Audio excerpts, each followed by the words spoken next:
Com relação à parede do corpo, nós temos em todos eles a mesma organização, tirando a irudínia por causa do celoma, mas basicamente há a epiderme. Essa epiderme secreta por cima dela uma camada de quitina, isso é a cutícula. Então a cutícula ela é acelular, é meramente a quitina que foi depositada aqui pelas células epidérmicas. Aí tem musculatura circular, musculatura longitudinal, o peritônio e nós temos o celoma. Então, a organização em poliqueta e oligoqueta é assim, sem grandes variações. Cutícula, epiderme, musculatura circular e longitudinal e peritônio. Então, nesse esquema, a gente teria a cutícula no topo dessa camada de células aqui, que seria a epiderme, que aqui está nesse cinzinha, e a cutícula mesmo seria somente a linha preta que está aqui em cima. Aí temos uma faixa de musculatura circular, mais larga, vejam, ela está aqui. Essa musculatura circular está em preto, aqui nessa. Ela é externa em relação à longitudinal, seria mais interna. E na circular vocês acompanham as fibras todas, né, porque está no sentido do corte, enquanto a longitudinal você pega as fibras de frente, porque foi cortado. Então você tem essa diferença aqui. Musculaturas circular em preto aqui e longitudinal em cinza, e aí temos o peritônio. Esse peritônio é um epitélio de origem mesodérmica, é um mesotélio, portanto. Então, esse peritônio, ele, na linha mediana, vai formar os mesentérios, que são essas estruturas de parede dupla que se abrem para segurar vaso dorsal, fecha, o intestino, fecha, vaso ventral, fecha, cordão nervoso, e aí chega embaixo. Então, os órgãos eles ficam presos a esses mesentérios. Então, aqui o nosso esquema, nossas lâminas de parapódios, parapódios e fora de parapódios, as nossas lâminas de poliquetas, eu não tinha nenhum aumento maior de nenhuma fotografia de aumento maior, mas como essa foto estava boa, eu simplesmente ampliei isso e cortei, de maneira que vocês conseguem reconhecer aqui as camadas. Então, a epiderme seria essa camada de células. Vocês conseguem ver a cutícula aqui ligeiramente presa, ou ligeiramente solta, ela desgarrou um pouco, aí você consegue ver essa sombra. Aí temos a musculatura circular, que ela é bastante fina, mas ela vai ao redor do corpo inteiro, vocês podem ver. Aí 4 grandes feixes de musculatura longitudinal, 4 grandes pacotes de musculatura longitudinal. E aí o peritônio revestindo essa ampla câmara celômica que vocês têm aqui, e o tubo digestivo aqui no centro. Aí só vendo vaso dorsal aqui em cima, vaso ventral aqui embaixo e o cordão nervoso. Então, vaso dorsal, vaso ventral e o cordão nervoso. E no protocolo até diz, para orientar a lâmina, você deve ver aonde está o cordão nervoso. Se ele estiver para cima, é sinal que a lâmina está virada. Então, você deve virar 180 graus. Cordão nervoso é ventral. E estaria aqui. Então, isso seria em poliquetas. No caso de oligoquetas, a gente tem um arranjo relativamente semelhante. Então, nós temos aqui em cima, vejam, uma epiderme com a cutícula aqui por fora. A cutícula é simplesmente a linha. Nessas outras fotos, a cutícula ela coroa em azul, então você consegue ver melhor aqui essa cutícula. Abaixo da epiderme, nós temos a musculatura circular.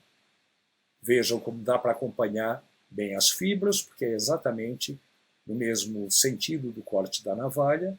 Abaixo dela temos a musculatura longitudinal, que também forma grosseiramente 4 pacotes. Por quê? Porque ela é interrompida por os 4 lugares de onde saem os sacos retígeros. Mas, de qualquer maneira, não é uma divisão nítida como a gente vê em poliqueta. Mas tem a musculatura, então, longitudinal, e aí depois vai haver um peritônio que forra toda essa ampla câmara celômica. Na linha mediana forma o mesentério de parede dupla. Esse tecido em oligoqueta é muito especializado, forma o tecido cloragógeno, do qual até falei no início da aula. Então vocês veem essas células aqui alaranjadas, altas, que formam exatamente o peritônio que reveste o vaso dorsal e que reveste o intestino. Esse peritônio é especializado formando o tal tecido cloragógeno, que é um tecido que desempenha as seguintes funções. Ele vai ser basicamente análogo ao fígado de vertebrados. Então ele faz a detoxificação de substâncias, algum composto tóxico que o animal tenha ingerido, ele vai ser metabolizado por esse tecido. Além disso, faz síntese e armazenamento de lipídios e de carboidratos, e tem outras funções no metabolismo dos animais. Então, isso é peritônio especializado na altura dos mesentérios, na parte desses mesentérios que segura o vaso dorsal e o intestino. Bem, e com relação ao peritônio, é possível vê-lo? Eu disse para vocês que o peritônio é muito fino, muito, muito fino, e raramente você consegue ver, a não ser, obviamente, as células cloragógenas. Mas aqui o peritônio parietal, você consegue ver aqui no limite da musculatura longitudinal alguns fiapinhos em alguns lugares, que é o que a gente consegue ver dele. Aqui também vê-se muito mal, muito pouco. Essa outra lâmina, ela tem partes do nefrídeo, aqui as alças nefridiais, bexiga, nefridiópolo. Então a gente vai estudar isso quando falar de sistema excretor. Também falei para vocês que a cada segmento do corpo o sistema emal é metamerizado. Do vaso dorsal sai uma rede de capilares que abraça o intestino, não tem nada representado aqui, podia aparecer algum vaso em corte, mas não foi o caso. Então ele abraça o intestino, absorvendo nutrientes e nutrindo as células intestinais, e chega ao vaso ventral. E do vaso ventral sai uma rede de capilares que vai para a superfície do corpo, faz as trocas gasosas. Vejam, vocês conseguem ver alguns pontinhos vermelhos ou laranja aqui na parede do corpo. Isso é difícil de ver, mas essas são as chamadas comissuras sanguíneas, que são exatamente para realizar as trocas gasosas. Só que, se é difícil de ver, pelo menos algumas lâminas vão, alguma hora, ter isso bom. Então é o caso dessa lâmina aqui, que foi fotografada. Vejam como estão bonitas essas comissuras sanguíneas aqui penetrando na musculatura circular, na faixa de musculatura circular, e penetrando até a epiderme para realizar as trocas gasosas. Também os sacos cetígeros, aqui, por exemplo, você vê pouquíssima coisa. Você vê um fiapinho do saco cetígero aqui, fiapinho do saco cetígero ali, não pegou nada, não pegou nem pedaço de cerda. Mas vejam essa outra lâmina, como ficou bonita a cerda, logo depois que ela emerge da parede do corpo. Nem saiu praticamente nada, mas esse é o final dela, é o tamanho dela mesmo. Só que, claro, tem uma haste bem longa lá para dentro, estaria para cá, né? Estaria nesse sentido, porque essa é a musculatura do saco cetígero. Ela estaria para cá, mas o corte acabou não pegando, ela estava meio inclinada. Mas, pelo menos, pegou essa ponta da cerda muito bem. E no caso dos geludinhos? Bem, aí tudo bastante diferente. Mais uma vez eu digo que eles são a exceção. A epiderme é muitíssimo glandular, mas muito mais glandular que a de oligoqueta, que já é muito mais glandular que a de poliqueta. Então a epiderme é muito, muito, muito glandular. Ela vai ter umas glândulas globosas, grandes, esféricas ou mais elípticas, mais ovais, e essas glândulas se aprofundam para dentro do corpo e ficam num tecido que está abaixo da epiderme, que é uma derme, que não existe em poliqueta nem em oligoqueta, e pode, às vezes, essas glândulas estar mergulhadas até nas camadas musculares, vocês vão ver até em foto. Então, é um epitélio extremamente glandular. As camadas musculares têm todas as típicas, mas tem mais do que elas. Então, circular por fora, longitudinal mais interna. Entre elas vai ter uma camada de feixes com fibras em diagonal, mas umas numa direção, outras na outra. Então o resultado é que isso forma uma trama, forma uma malha, que é o que confere às sanguessugas a possibilidade de torcer o corpo, que os outros anerídeos dificilmente conseguem fazer. E, então, circular, oblíqua, longitudinal e de alto a baixo, do dorso ao ventre, nós temos feixes de musculatura dorso-ventral. Promovem exatamente o achatamento do animal.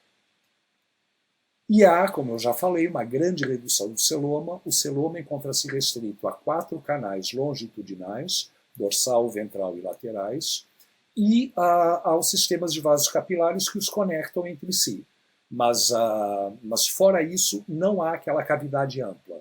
O espaço que seria da cavidade ampla aqui foi preenchido por um parênquima. E, além disso, o peritônio forma um tecido especializado, que é o tecido botrioidal, que é exatamente a mesma coisa do que o tecido cloragógeno dos oligoqueta, que também é peritônio. Né? Então é homólogo, é tudo homólogo, é a mesma coisa. Só que como aqui ele não está ao redor do tubo digestivo e ao redor do vaso dorsal, só por esse aspecto de localização, ele recebe outro nome. Então ele é chamado de tecido botrioidal, ao invés de ser tecido cloragógeno. Então vocês têm aqui um esquema de um corte transversal de um irudíneo. Vejam, a epiderme muito fina, com glândulas esféricas mergulhadas dentro de uma derme, que é essa em branco. Abaixo dela, musculatura circular, musculatura oblíqua, né, com as fibras em diferentes direções. E aí, musculatura longitudinal, todo o espaço entre elas preenchido por um parênquima, porque o que sobrou do celoma forma 4 canais. Um dorsal, um ventral, dentro do qual passa a corda nervosa, e um a cada lateral do corpo. Vocês têm um aqui e o outro aqui. A musculatura dorso-ventral vai de alto a baixo, promovendo então o achatamento dos animais. No mundo ideal, as lâminas seriam assim. Mas o aspecto que vocês veem aqui na lâmina de irudíneo é bastante diferente. E realmente, dependendo do caso, é muito difícil até interpretar um corte de irudíneo, porque ele é muito diferente daquilo que a gente esperaria ver. Mas nós vamos ver em maior aumento no próximo slide, e aí a gente pode verificar essas camadas. A lâmina que vocês receberiam de irudíneos também tem 2 cortes. Todas elas têm, então, um corte na altura dos nefrídeos, mostrando a bexiga, que é esse que está aqui, e o outro corte é na altura... O outro corte é na altura dos testículos, mostrando então essas estruturas, e não tem bexiga aqui. Então havia 2 cortes em cada lâmina, um numa altura, outro noutra, para vocês poderem ver todas as coisas. E aqui, ampliando a parede do corpo, para a gente poder ver, olha, aqui é a epiderme com essas glândulas, vocês veem essas estruturas arredondadas mergulhando para cá. Vejam, essa aqui chegou até na musculatura longitudinal, está aqui embaixo. Essa outra está aqui na musculatura oblíqua. Então vocês veem que isso aprofunda para dentro desse tecido muscular, parênquima, dentro de toda essa coisa. Então tem a epiderme, vai haver uma derme muito fina, abaixo dela vocês veem as fibras de musculatura circular, vocês conseguem ver. Claro, você não vê uma faixa linda, contínua, como você vê em oligoqueta, pelo menos, aqui é tudo uns fiapos só isso, não tem mais nada. Aqui embaixo, toda essa parte interna aqui é uma grande camada de musculatura longitudinal extremamente desenvolvida. E aí, entre a circular e a longitudinal, tem essas fibras que, se vocês forem para um aumento maior, vocês verão que elas são enviesadas, né, são em diagonal, que é a musculatura oblíqua. É a musculatura, então, oblíqua ou diagonal. Tecido botrioidal, ele vai ser basicamente o peritônio, e ele vai estar onde? Ele vai apresentar algumas especializações ao redor de onde tem os canais celômicos. Esse canal celômico você poderia pensar que é lateral, pela posição dele. Entretanto, pela largura, eu digo para vocês que ele é dorsal, ele não é lateral. Ele devia estar aqui, mas por alguma razão esquisita, a navalha acabou deslocando ele na hora do corte e ele ficou mais para o lado. Mas esse seria o dorsal, esse é o ventral, que eu reconheço porque dentro tem o cordão nervoso, a corda nervosa, e eu não lembro se eu falei para vocês antes ou não, mas a corda nervosa de sanguessugas tem esse aspecto de máscara de mergulho, né? Com os dois olhos e o narizinho aqui no meio. Mas eu reconheço por isso. Então, de qualquer maneira, esse é o canal ventral, aqui seria o canal dorsal, e esses dois são os canais laterais. Como é que eu sei que esses são os laterais e não esse, por exemplo? Pela grossura do vaso. A gente vai ver depois, quando a gente estudar, que a parede do vaso, grossa, muscular, ela é típica dos vasos laterais, porque aqui o que bombeia o fluido celômico ao longo do corpo não é o canal dorsal, como seria equivalente em oligoquetas e em poliquetas. Aqui o que bombeia o fluido celômico ao longo do corpo são os dois canais laterais. Por isso, eles têm, vocês podem ver, a parede deles é uma parede muito mais robusta do que do seio ventral ou do seio dorsal.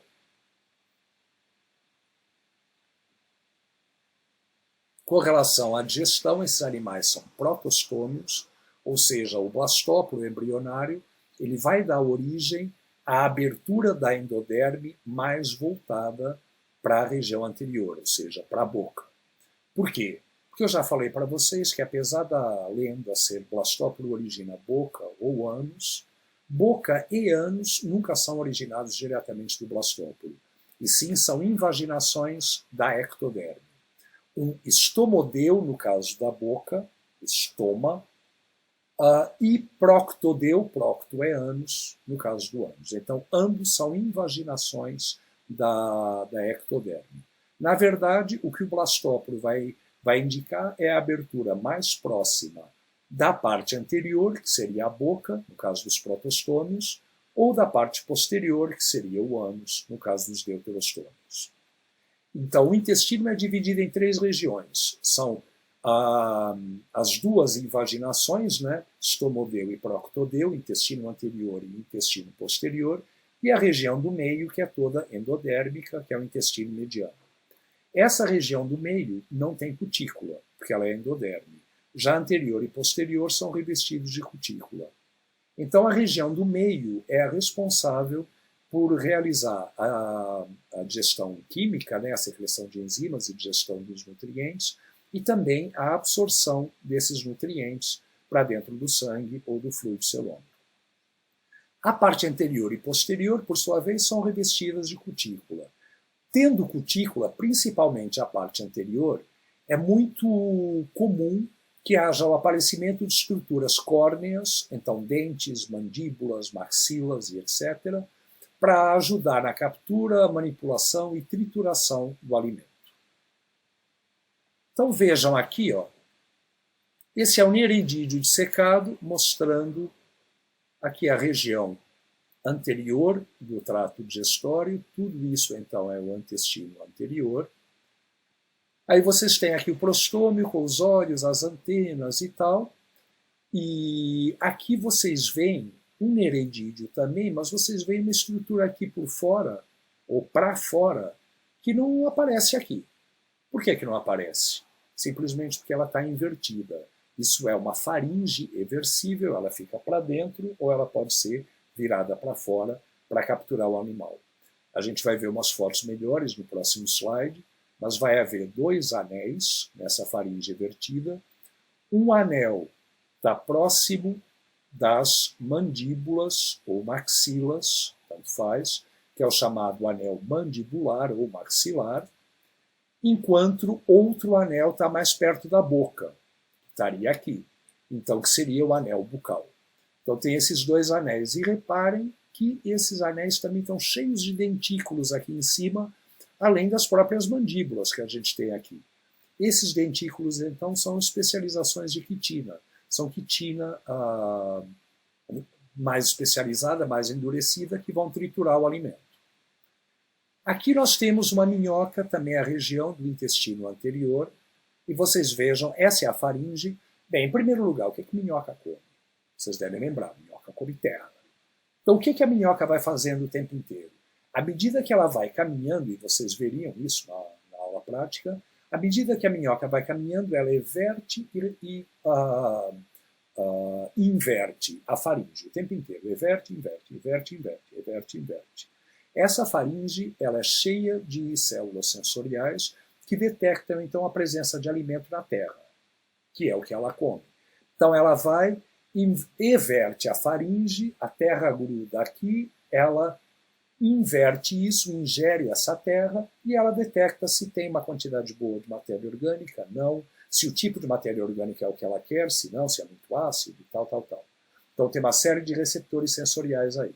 Então, basicamente, o que ela vai fazendo é como se ela fosse jogando a língua para fora o tempo inteiro. Ela vai o tempo inteiro para grudar a terra ali e aí isso ser ingerido. Então, essa faringe, para evertê-la, vai haver simplesmente contração da musculatura da parede do corpo contra o fluido celômico. Mas para retraí-la, para puxar essa faringe de volta, vocês têm aqui na minhoca uma série de fibras musculares muito especializadas.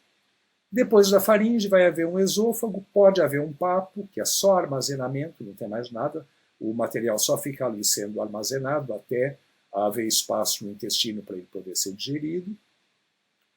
E pode haver também uma moela, que é uma estrutura que aí sim, por dentro, tem cutícula muito especializada, muito endurecida, porque ela vai triturar aqueles grãos de terra, aqueles torrões ingeridos na alimentação, então isso vai triturar para tornar as partículas menores, e elas sendo menores vai ter uma maior área, uma maior superfície para a atuação das enzimas digestivas.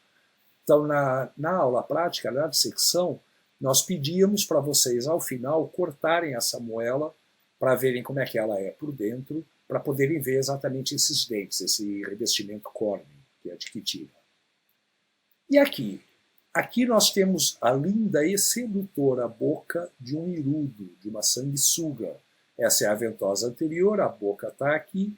Isso são as 3 mandíbulas típicas de irudo, que vão promover cortes, então, no tegumento, promovendo sangramentos, e aí o animal se alimenta desse sangue, é um ectoparasita. Essas mandíbulas também são espessamentos de cutícula, que só são possíveis porque essa região anterior do tubo digestivo é de origem ectodérmica, é, portanto, revestida por essa cutícula. Vejam aqui umas fotos de Nereidídeo em várias posições. Aqui ele está ventral, aqui ele está dorsal, mas dorsal com os palpos cobrindo aqui essa região do anel oral. Aqui o anel oral está mais exposto, a foto é mais de cima, então você já vê dentículos. Aqui é ventral também, um aumento maior do que esse, um detalhamento maior, e aqui seria a lateral. Como eu falei para vocês, nos nereidídeos vai haver um par de mandíbulas ou maxilas, eu não sei exatamente qual o termo usado no grupo, porque eu não trabalho com esse grupo, nunca trabalhei com eles. Mas vai haver esse par de mandíbulas que servem para agarrar, capturar o alimento. E aí isso foi evertido, vocês vão ter esses dentes, essas áreas, tudo isso daqui é mapeado, então esse é o anel mandibular ou maxilar, vocês têm área 1, área 2, aí do outro lado ventralmente área 3, área 4, ou outra distribuição, eu não sei exatamente qual é, porque como eu disse, eu não trabalho com esse grupo, não sou especialista nele. Mas o importante é saber que as áreas são conhecidas, são mapeadas, tanto no anel maxilar quanto no anel bucal, e o número, a distribuição, formato, a morfologia, tudo dos dentes de cada área tem que ser descritos, porque isso é caráter taxonômico. Em nereidídeos, se a faringe não estiver evertida, para você poder olhar essas estruturas, ou você não consegue identificar, ou você tem que fazer um corte no animal, dissecando, né, abrindo, para poder olhar essa distribuição dos dentes. No caso de oligoqueta, a gente, na região do intestino médio, vai verificar a presença de uma prega do epitélio intestinal, é só epitélio intestinal dos dois lados, separado por um espaço aqui com bastante sangue, né? Então separado por uma região com intensa capilarização, e essa prega forma esse ponto de interrogação invertido, digamos, ou essa cedilha, não sei. Essa prega ela é chamada de tiflossole. Isso, repito, é só epitélio intestinal. Aqui na parede tem musculatura, mas a musculatura não acompanha isso. Isso é só epitélio dos dois lados com sangue entre elas. Essa prega, ela vai existir para aumentar a superfície de absorção de nutrientes. Vejam a quantidade imensa de sangue que tem aqui. E que também tem uma grande quantidade de sangue aqui, no outro epitélio. Mas uma coisa não tem nada a ver com a outra, porque a absorção ocorre por todos os lados. As células floragógenas, eu já falei para vocês, elas são peritônio especializado na região do mesentério, e elas são exatamente esse peritônio visceral, o peritônio que está em volta do vaso dorsal, em volta do intestino, que é esse que eu estou mostrando aqui, e também do vaso dorsal, agora sim. Vamos agora falar do sistema emal, e na verdade não vamos falar, vamos repetir, porque tudo isso já foi dito, então eu vou mais brevemente agora. Então eu lembro para vocês que em poliqueta e em oligoqueta o sistema é principalmente fechado, principalmente nas formas maiores, mas os poliquetas menores eles tendem a apresentar uma redução nos septos, então ou eles são perfurados ou eles não existem, de maneira que o fluido celômico flui ao longo do corpo inteiro, e isso é acompanhado de uma redução no sistema emal ou até o desaparecimento completo deles. Em oligoqueta, isso não existe. Então, se vocês lembrarem, o vaso dorsal, muscular, contrátil, leva o sangue em direção anterior, em direção à cabeça. O vaso ventral, que leva o sangue em direção posterior, em direção ao pigídeo, sendo que esse vaso ventral ele não é muscular, então ele não tem essa capacidade contrátil que o dorsal tem. E a cada segmento do corpo, a cada metâmero, tem uma rede de capilares que sai do vaso dorsal, circunda o intestino, então vocês têm aqui, circundando o intestino, e chega ao vaso ventral, então chega aqui embaixo, enquanto do vaso ventral sai uma rede de capilares que vai para a superfície da pele, com parapódios ou sem, né, dependendo se é poliqueta e qual poliqueta que é, ou oligoqueta, mas vai para a superfície do corpo, tem toda a rede de capilarização para fazer as trocas gasosas, que está representada aqui no esquema por esses vasos todos, toda essa capilarização e tal, e aí chega ao vaso dorsal, levando um sangue com alto teor de oxigênio e, além disso, com alta pressão, né, porque esse vaso é contrátil, em direção a prostoma e peristoma, em direção à cabeça, então. E nos irudíneos? Os irudíneos têm esse sistema, inclusive a gente vai ver no final da aula que vem, né, no final da segunda aula, quando falarmos de filogenia, a gente vai ver que as etapas de evolução das sanguessugas, elas são bem conhecidas, pelo menos a gente acha que são, porque tem etapas intermediárias para tudo. Mas há a presença de um sistema emal do mesmo jeito desse, igual ao ancestral, só que vai haver uma redução imensa do celoma, formando canais ao redor dos vasos originais, do vaso dorsal e do vaso ventral. E aí o resultado é que, ao longo da evolução de sanguessugas, o sistema emal desaparece completamente nos grupos mais apomórficos, nos grupos mais derivados. Então vai haver um canal celômico dorsal, dentro do qual pode ou não, né, dependendo dele ainda existir, pode estar presente o vaso dorsal, um canal celômico ventral, que pode conter o vaso ventral ou não, né, se ele já tiver desaparecido, mas que, de qualquer maneira, sempre vai conter o cordão nervoso. E vai haver um canal lateral de cada lado, aqui ele não foi representado, mas estaria aqui também, que são contráteis, esses sim são responsáveis pela propulsão do fluido celômico, E esses canais ficam nas laterais e toda uma rede de capilares entre eles, incluindo os mesmos capilares que a gente vê aqui, tanto para a superfície da pele, para realizar trocas gasosas, quanto para o intestino, para poder absorver os nutrientes da digestão. Então, é um sistema que, tudo bem, ele é bastante diferente em Erudínia, mas dá para resgatar a origem dele, dá para acompanhar o desenvolvimento, comparando com os outros grupos. Com relação ao sistema nervoso, o típico de aneridianos, e mais uma vez as sanguessugas elas são exceção por causa da ventosa anterior, principalmente, porque todos os gânglios se fundem. Então, eles acabam divergindo um pouco do padrão, mas não divergem tanto assim.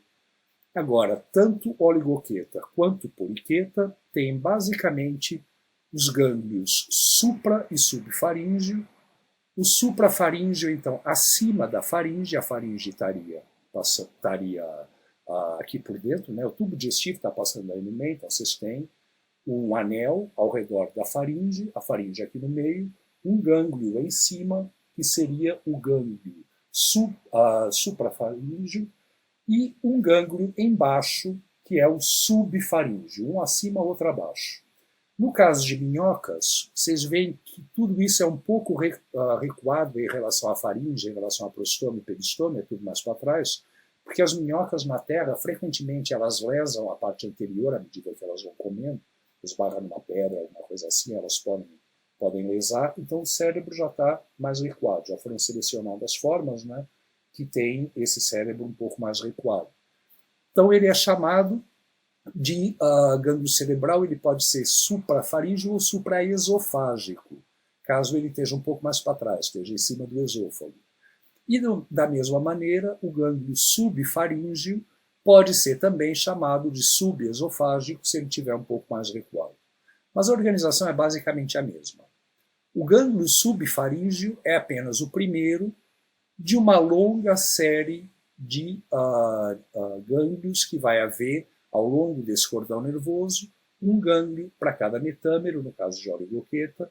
No caso de poliqueta, a maioria também um gânglio por metâmero, mas temos formas ainda mais plesiomórficas que, ao invés de ter um único cordão nervoso, tem dois paralelos, como aquela escada de corda de Plateumintes. E ela vai apresentar comissuras, então vai ter gânglio, um de cada lado, um par por metâmero, com uma comissura unindo um gânglio ao outro de um mesmo segmento. Então vocês vão ter aquele aspecto de escada de corda que vocês viram em Plateumintes e que está presente em diversos outros grupos também de invertebrados. E há famílias de poliquetas, Amphinomide, por exemplo, vermes de fogo, tem até 8 cordões nervosos. Então tem uma série. Vocês veem que tanto houve tendência à fusão, quanto em outros grupos, mas isso é bem raro, houve uma tendência a aumentar o número. E aqui o esquema do oligoqueta em corte transversal, só para mostrar a posição do cordão nervoso ventral que estaria aqui embaixo.